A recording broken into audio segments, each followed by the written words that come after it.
There is a risk for severe weather on Monday, but it's confined to mainly southeastern Arkansas, and there are things going against a significant severe weather threat, but there's also one element going for the potential for severe weather.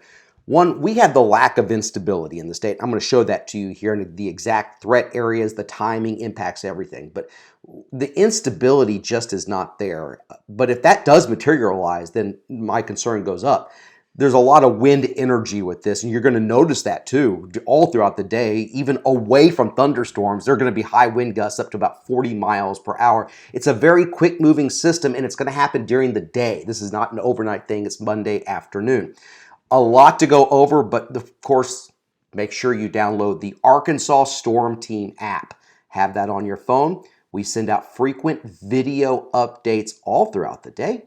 And you can set up the instant watches and warnings there to get those notifications onto your phone. Of course, you get the forecast, you have the radar. It's one-stop shopping. And hopefully we won't have to go and interrupt programming, but if we do, our live stream can be found there. Let's get to the details of this. This is the upgrade from the Storm Prediction Center. See that area in far southeast Arkansas here? We're talking about Ashley County, portions of Drew, Deshay, Chico counties. That's a medium risk for severe weather, with the main threats being strong to severe winds. It's not impossible for an isolated tornado. As I told you, there are things going for severe weather and things going against severe weather. That's surrounded by a low risk to very low risk. The further north you go, you really come out of any potential instability. All right, so let's take a look at the instability levels, as I promised. Really, you're looking for things closer to 1,000 and above. And this is very low. You see the scale. This is in the morning.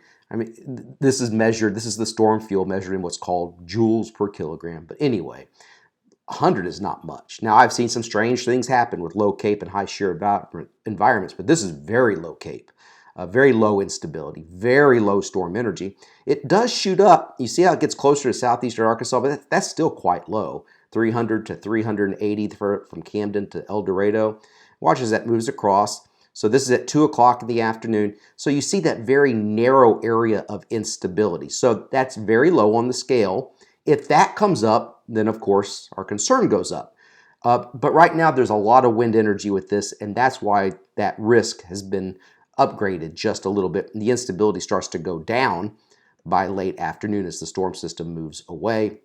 And by 5:30 or 6, it's basically done. I still think heavy rainfall is the main threat. So here's forecast track. This is at 10 o'clock on Monday morning. So here's the line of heavy rain. So that, again, that's just like it'll end up being just a wall of heavy rain and gusty winds with that track. And you see all these showers out ahead of it.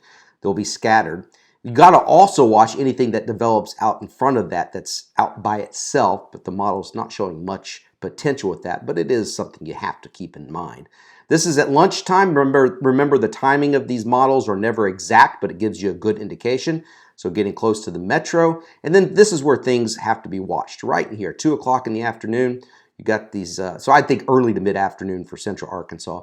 But once you get into this area of the state, especially south of Little Rock down towards south central Arkansas and into the Delta, this is the time you see it tries to develop something out ahead of the line, but you see here, that's the area of the state to watch. It's a brief window, gusty winds and heavy rain, the main threat. And as I said, an isolated brief tornado can't be ruled out, and we're always going to be there for you. 3:30 in the afternoon, remember the timing of this is never perfect, but you see that the leading edge of this is further towards the east with clearing out towards the west. And this all happens during the daylight hours so that by 5 or 6 o'clock, the threat is basically done.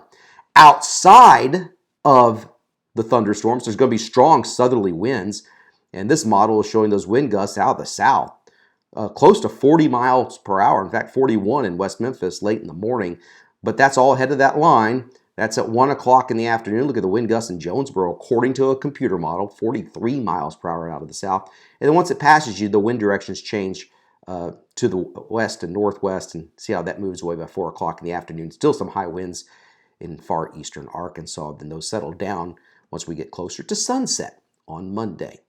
There is already a wind advisory, which is in effect for most of the area. And I also think south central Arkansas may get included in that. And a high wind watch for these counties in far eastern Arkansas. Remember, those gusts could be up to about 40 miles per hour. Also want to remind you about our 1 hour special airing this Wednesday, the 27th at 6 p.m. on KARK. It's a 1 hour special looking back at the tornadoes from last March 31st. This includes, of course, the Central Arkansas tornado from Little Rock through North Little Rock and Jacksonville to near Cabot, and the wind tornado as well. It's an in-depth look of the reflections from that day, and our executive producers have been working very hard on this, Jessica Guy and Lindsay Bryant, and our team of reporters. They have been really working at this for several weeks now, putting this together, and I think it's something you will want to watch. I know I will be watching, as this affected us all one way or the other, whether indirectly we knew somebody who was affected by one of those tornadoes. So that's coming up on Wednesday at 6 p.m., 1 hour special from 6 until 7 o'clock. In the meantime, make sure you download the Arkansas Storm Team app. It's in the App Store, and you get those video updates. I know meteorologist Alex Libby just sent one out. I'm recording this, by the way, early Sunday afternoon. He just sent one out. They're brief videos, but they get to the point, and they're updated throughout the day. They're typically a minute or less, and they go straight, you just open up the app, and there it is. And when there are severe weather days, we do a lot of updating on that. As you saw on the day of the Hot Springs Village tornado, we sent out multiple video updates giving you the newest information. And what's really exciting about this app, that it's fantastic. I love this upgrade to the Arkansas Storm Team app. But when we get into more of these events that go on in spring and eclipse and things like that, we can geofence areas and send specific weather information to an area that we can geofence. So if you have the app and you're in Russellville and we see a lightning strike, hypothetical situation, we see a lightning strike with a thunderstorm, and there's a lot of outdoor activities going on. There's a festival of some sort. Well, we can send an app update just to those users in that area. So this is why you got to make sure it's on your phone. We can send it right to their phones, and it just goes to those people in that affected area. It's geofencing. It's not a new technology, but it's one that we have available, and that's what makes the Arkansas Storm Team app so much different than all the other apps you'll download locally. And of course, the video content too. It has so much of that, and the live streaming as well. So for Monday, as I've been saying all week last week on the air, there was not a significant severe weather potential with this, that we would watch it, let you know if it changed. And I still don't think it's significant for most of our area, but if it affects you and there's something happens, it is significant. So we're going to be watching it for you. And as always, thank you so much for your trust, and thank you for your loyalty.